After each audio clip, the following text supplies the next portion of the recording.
Hello friends, आप सभी का स्वागत करते हैं अपने चैनल जीके विद डीके पे। और आज है 17 मई और हम लोग देखेंगे 17 मई का समसामयिक घटना, करंट अफेयर्स। चलिए शुरू करते हैं तैयारी जीत की। पहला प्रश्न, हर साल 17 मई को कौन सा दिवस मनाया जाता है? तो विश्व दूरसंचार और सूचना समाज विकास दिवस मनाया जाता है और ये 7 मई 1969 1969 से शुरू हुआ था। क्यों मनाया जाता है? तो वर्ल्ड में आज कैसे टेलीकम्युनिकेशन बढ़ा है और आगे फ्यूचर में कैसे बढ़ेगा, इसको लेके ये मनाया जाता है। इसका थीम था accelerating digital transformation in challenging times.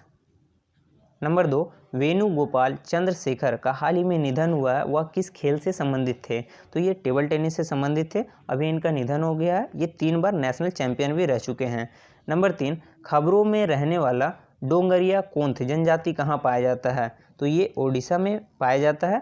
ये ओडिशा के रामगढ़ जिला के न्यागरी पहाड़ी में रहते हैं और ये कुई भाषा बोलते हैं और ये बहुत एक तरह से कटा हुआ है मुख्य जो शहर है उससे। फिर भी यहाँ पर कोविड का केस पहुँच गया, इसीलिए ये चर्चा में है अभी। नंबर 4, हाल ही में किस कैडर के आईपीएस अधिकारी मोहम्मद जावेद का कोविड-19 से निधन हो गया है? तो ये अभी उत्तर प्रदेश के 1986 बैच के आईपीएस अधिकारी थे। इनका अभी निधन हो गया है और कोविड के कारण। और ये वर्तमान में गृह मंत्रालय में तैनात थे और इनके अंदर अग्निशामक, होमगार्ड और नाविक सुरक्षा विभाग आता था। नंबर 5, किस देश में माउस प्लेग रोग ने दस्तक दी है? तो ऑस्ट्रेलिया में अभी माउस प्लेग ने दस्तक दी है और चूहों से किसान और वहाँ के जो उद्योगपति वो भी परेशान हैं। नंबर 6, खबरों में रहा प्लेटिसेप्स जोसेफी क्या है? तो यह एक सांप का प्रजाति है जो तमिलनाडु के तूतीकोरन में शोधकर्ताओं ने खोजा है। नंबर 7, हाल ही में चर्चा में रहने वाला Jupiter IC moon explorer spacecraft किस अंतरिक्ष एजेंसी का है? तो ये यूरोपीय अंतरिक्ष एजेंसी का है और ये 2022 में लॉन्च किया जाएगा। ये 2029 तक जुपिटर पर पहुंचेगा, बृहस्पति पर।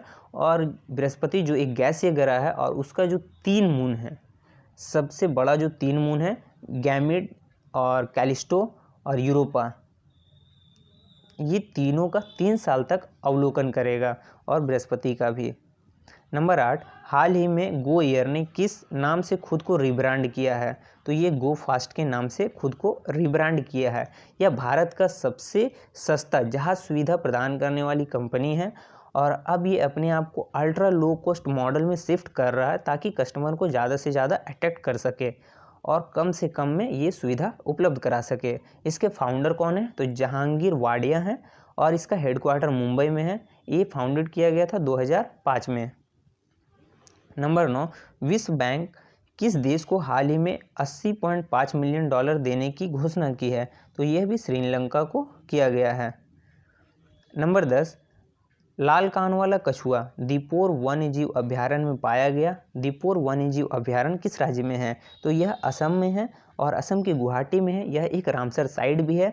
दीपोर वन्यजीव अभयारण्य में लाल कान वाला कछुआ पाया गया है जो आसपास के कछुआ के लिए खतरनाक है। यह शोध जो है अमेरिका के इंटरनेशनल रेप्टाइल कंजर्वेशन फाउंडेशन की एक पत्रिका आती है, रेप्टाइल्स एंड द एम्फीबियंस, में यह प्रकाशित हुआ है।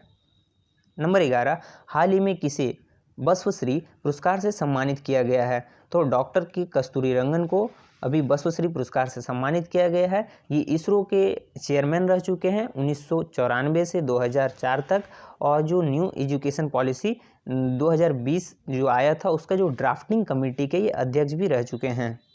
नंबर 12, भारत की प्रथम महिला जो 2021 में माउंट एवरेस्ट की फतह की है, सॉरी यहाँ फतह छूट गया है, तो ये तासी योंगजोम जो हैं वो इन्होंने 2021 में पहली महिला बनी है जो माउंट एवरेस्ट की फतह की है। ये अरुणाचल प्रदेश से है और दिरांग में स्थित जो निमास है, निमास बोले तो national institute of mountaineering and allied sport में जो ही तासी को ट्रेनिंग दिया गया था और निमास से एवरेस्ट फतह करने वाली ये 9वीं पर्वतरोही बन गई है।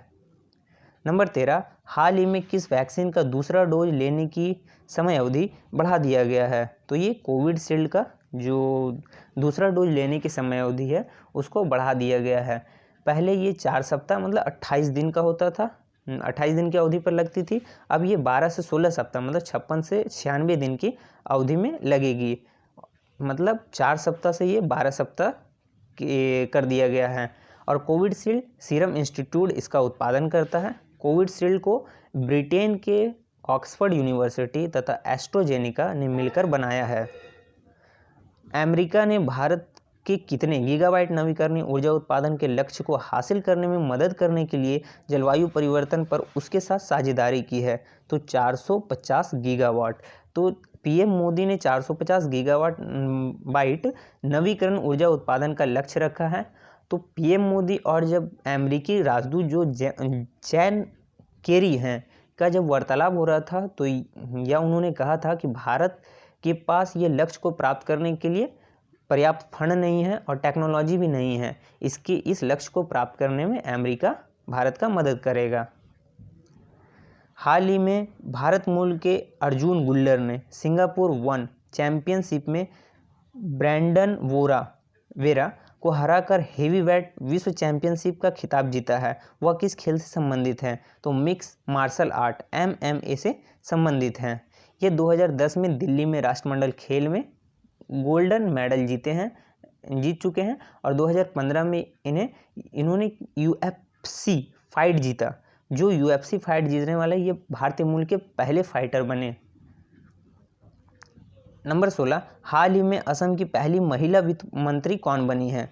तो अजंता नियोग अभी पहली वित्त मंत्री बनी है असम की। Number 17, all time favourite for children नामक पुस्तक के लेखक कौन हैं? तो रसिकन बॉन्ड हैं। और रसिकन बॉन्ड जो है ये एक प्राकृतिक को एक तरह से बोले तो प्राकृतिक को प्यार करने वाले, मतलब एक तरफ प्रकृति को बहुत ज़्यादा प्राकृतिक से प्यार करने वाले साहित्यकार हैं। इसीलिए इन्हें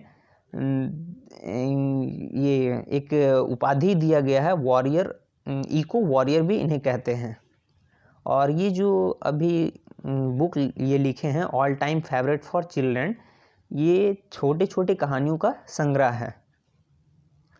नंबर 18, पाब्लो पिकासो की women sitting near a window painting थी, हाल ही में 754 करोड़ रुपया में बिका है। यह किस वर्ष बनाई गई थी?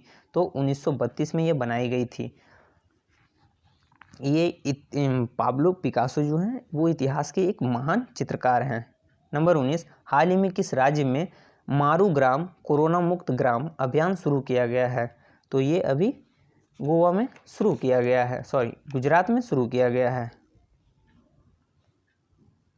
नंबर 20, सेंट्रल तिब्बतन एडमिनिस्ट्रेशन के नए अध्यक्ष किसे चुना गया है? तो पेनपा सेरिंग को अभी सेंट्रल तिब्बतन एडमिनिस्ट्रेशन का नया अध्यक्ष चुना गया है। आप सभी लाइक कीजिए, शेयर कीजिए, सब्सक्राइब कीजिए और सपोर्ट बनाए रखिए। मिलते हैं अगले वीडियो में। अभी के लिए बाय, टेक केयर।